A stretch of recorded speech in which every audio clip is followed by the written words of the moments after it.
اعوذ باللہ من الشیطان الرجیم بسم اللہ الرحمن الرحیم۔ تعارف سورہ سبا پیش کر رہے ہیں۔ نام سورہ سے شروعات کرتے ہیں۔ آیت نمبر 15 کے فقرے سے ماخوذ ہے۔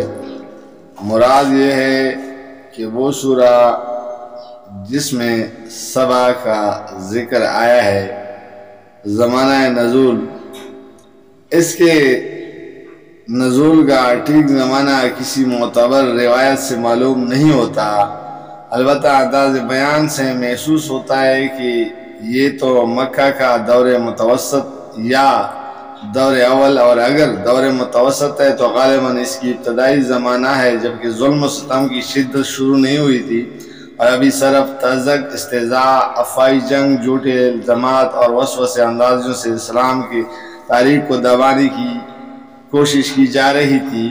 موضوع اور مباحث: اس سورہ میں کفار کے ان اعتراضات کا جواب دیا گیا ہے جو وہ نبی صلی اللہ علیہ وسلم کی دعوت توحید و آخرت پر اور خود آپ صلی اللہ علیہ وسلم کی نبوت پر زیادہ تر طنز و تسخر اور بیہودہ الزامات کی شکل میں پیش کرتے تھے۔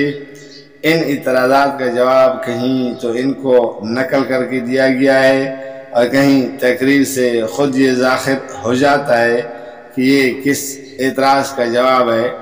جوابات اکثر و بیشتر تفہیم و تذکیر اور استدلال کے انداز میں ہیں، لیکن کہیں کفار کو ان کی ہردرمی کے برے انجام سے ڈرایا بھی گیا ہے۔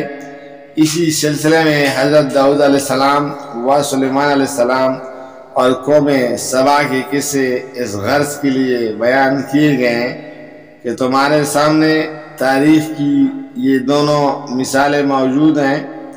ایک طرف حضرت داؤد علیہ السلام اور سلیمان علیہ السلام ہیں، جن کو اللہ تعالیٰ نے بڑی طاقتیں بخشیں اور وہ شوکت و حشمت عطا کی جو پہلے کم ہی کسی کو ملی ہے، مگر یہ سب کچھ پا کر وہ کبر و غرور میں مبتلا نہ ہوئے، بلکہ اپنے رب کے خلاف بغاوت کرنے کے بجائے اس کے شکر گزار بندے ہی بنے رہے۔ اور دوسری طرف سبا کی قوم ہے جسے اللہ نے جب اپنی نعمتوں سے نوازا تو وہ بھول گئی اور آخرکار اس طرح پارا پارا ہوئی کہ اس کے بس افسانے ہی اب دنیا میں باقی رہ گئے ہیں۔ ان دونوں مثالوں کو سامنے رکھ کر خود رائے قائم کر لو کہ توحید اور آخرت کے یقین اور شکر و نعمت کے جذبے سے جو زندگی بنتی ہے وہ زیادہ بہتر، یا وہ زندگی جو کفر و شرک و انکار آخرت اور دنیا پرستی کی بنیاد پر بنتی ہے۔ جزاک اللہ، فی امان اللہ۔